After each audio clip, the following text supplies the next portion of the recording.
नमस्कार। अपने आप में बड़ी खबर दतिया से, जहां पर लगातार ये अनुमान लग रहा था कि बीजेपी यहां पर बड़ी जीत दर्ज कर सकती है और पहले राउंड में ये लगा भी कि बीजेपी यहां पर आगे अपनी बढ़त बना सकती है, लेकिन दूसरे राउंड तक आते आते बीजेपी पिछड़ती हुई दिखाई पड़ी और तीसरे राउंड में तो कांग्रेस पार्टी ने यहां पर अच्छी खासी बढ़त बना ली है। यानी दतिया के ऊपर बीजेपी जिस तरह का प्रभाव जमाना चाह रही थी उस तरह का प्रभाव दिखाई नहीं पड़ रहा है फिलहाल तो, क्योंकि अगर हम आंकड़ों की बात करें तो तीसरे राउंड तक आते आते कांग्रेस पार्टी लगभग 5000 वोटों के साथ में नंबर 1 पोजीशन पे है। बीजेपी की बात करें तो बीजेपी 4200 वोटों के साथ में दूसरे नंबर पे है और तीसरे नंबर की बात करें तो दामोदर यादव आजाद समाज पार्टी के प्रत्याशी यहां पर 1344 वोटों के साथ में तीसरे नंबर पर हैं। तो ये अब फिलहाल आंकड़े निकल के सामने आ रहे हैं। हालांकि ये पुख्ता आंकड़े नहीं है क्योंकि 15-16 राउंड की यहाँ पर गिनती होनी है दूसरे तीसरे राउंड तक, लेकिन ये जरूर कहा जा सकता है कि कांग्रेस पार्टी ने अच्छी खासी लीड यहाँ पर बना ली है। और चूंकि घनश्याम सिंह कांग्रेस पार्टी के 2 बार के विधायक यहां से रह चुके हैं, उनको कांग्रेस पार्टी ने एक बार फिर चुनावी जिम्मेदारी दी थी और उनके पक्ष में जीतू पटवारी लगातार दतिया के ऊपर एक माहौल बनाते हुए दिखाई पड़े, बीजेपी के ऊपर गंभीर आरोप लगाते हुए नजर आए, क्योंकि चुनाव के अंतिम दौर में तो उन्होंने यहां तक कह दिया कि दतिया में करोड़ रुपए पहुंच चुके हैं और हर बंदे को 5000 रुपए देकर बीजेपी खरीदना चाहती है। इस तरह के गंभीर आरोप लगाए। हालांकि जब वोटिंग यहां पर हुई तो वोटिंग प्रतिशत काफी ज्यादा यहां पर अच्छा खासा रहा, लगभग 72-73% वोटिंग यहां पर नजर आई। हालांकि जब 2023 के चुनाव हुए थे उस समय 80% के आसपास वोटिंग दिखाई दी, लेकिन अगर उपचुनावों की बात करें और बांकीपुर से तुलना करें जहां पर महज 35% के आसपास वोट पड़े थे, और लेकिन अगर हम दतिया की बात करें, दतिया पे एक तरीके से 72-73% की वोटिंग हुई थी और उसी का परिणाम है कि अब यहां पर जब रिजल्ट आना शुरू हुए तो उसमें कांग्रेस पार्टी की यहां पर बढ़त जो है वो अब बढ़ती हुई दिखाई पड़ रही है। लगातार जो आंकड़ा है वो अब बढ़ता हुआ दिखाई दे रहा है, क्योंकि कांग्रेस पार्टी के हक में तकरीबन तीसरे राउंड तक 5000 से ज्यादा जो वोट हैं वो आ चुके हैं और वहीं बीजेपी 42-4300 वोटों के आसपास है, यानी लगभग 700-800 वोटों की लीड घनश्याम सिंह ने ले ली है। और जब पहले राउंड में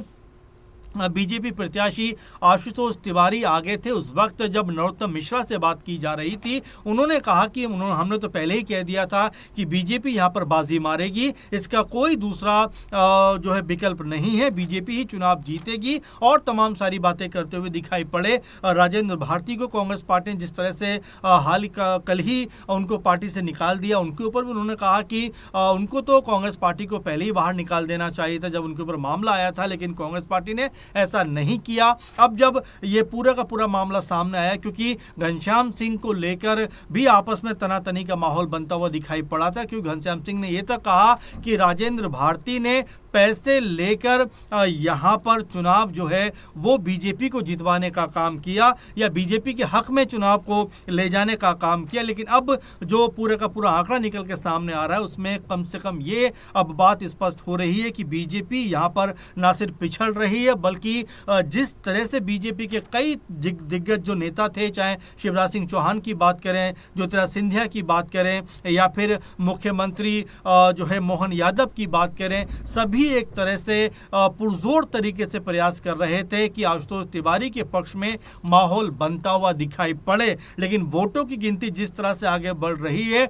उसको देखकर तो ऐसा नहीं लगता कि बीजेपी के पक्ष में कोई माहौल बना है, क्योंकि तीसरे राउंड तक कांग्रेस पार्टी यहां पर लीड लेती हुई दिखाई पड़ रही है। लेकिन अभी ये कह देना कि बीजेपी यहां पर चुनाव हार रही है, मेरे ख्याल से जल्दबाजी भी हो जाएगा, क्योंकि ये अभी जो गिनती है वोटों की वो कम से कम 12 राउंड की गिनती और है। ऐसे में अभी बहुत सारे उलटफेर हो सकते हैं, जो पीछे है वो आगे जा सकता है और जो आगे है वो पीछे आ सकता है। तो ऐसे में अभी जल्दबाजी हो जाएगा ये कहना कि यहां पर कांग्रेस पार्टी जो है वो चुनाव जीत रही है। लेकिन हाँ, ये जरूर कहा जा सकता है कि शुरुआती 2-3 राउंड में अब जिस तरह से कांग्रेस पार्टी के घनश्याम सिंह ने बढ़त बनाई है, जिस तरह से बाजी उन्होंने अपनी तरफ मोड़ी है, उससे कहीं ना कहीं अब ये जरूर एहसास हो रहा है कांग्रेस पार्टी को कि उनकी तरफ बाजी जा सकती है। वहीं बिहार की बांकीपुर की बात करें तो वहां भी बीजेपी पिछड़ती हुई दिखाई पड़ रही है। बीजेपी के जो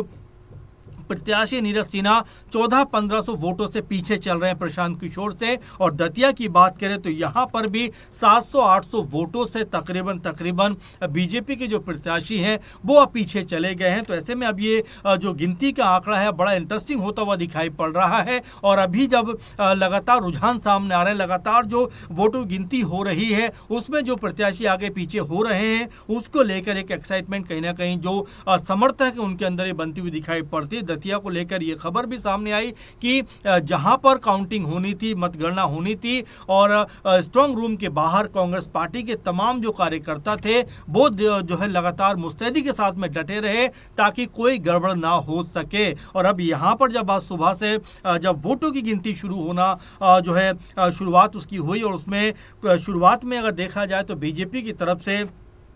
जो प्रत्याशी आशुतोष तिवारी वो यहाँ पर बढ़त बनाते हुए दिखाई पड़े थे। और उसके बाद बीजेपी का खेमा जो था वो काफ़ी खुश दिखाई पड़ रहा था। उनको ऐसा लगा कि शायद बाजी पूरी तरीके से उनके हाथ में रहने वाली है। लेकिन यहाँ पर अब समीकरण जो है बहुत तेज़ी के साथ में बदलते हुए दिखाई पड़े, क्योंकि तीसरा राउंड आते आते यहाँ पर जो बाजी बीजेपी के हाथ में दिखाई पड़ रही थी अचानक से कांग्रेस पार्टी के हाथों में वो जाती हुई दिखाई पड़ रही, क्योंकि कांग्रेस पार्टी 700-800 वोटों से आगे है और ये आंकड़े अभी बदल हुए दिखाई पड़ेंगे। लेकिन यहां पर कांग्रेस पार्टी ने जिस तरह से माहौल अपना बनाकर रखा, दबदबा अपना बनाकर रखा और इसको लेकर भी जीतू पटवारी की तारीफ होनी चाहिए कि कांग्रेस की बड़ी लीडरशिप कोई यहां पर प्रचार प्रसार में दिखाई नहीं पड़े। अकेले दम पर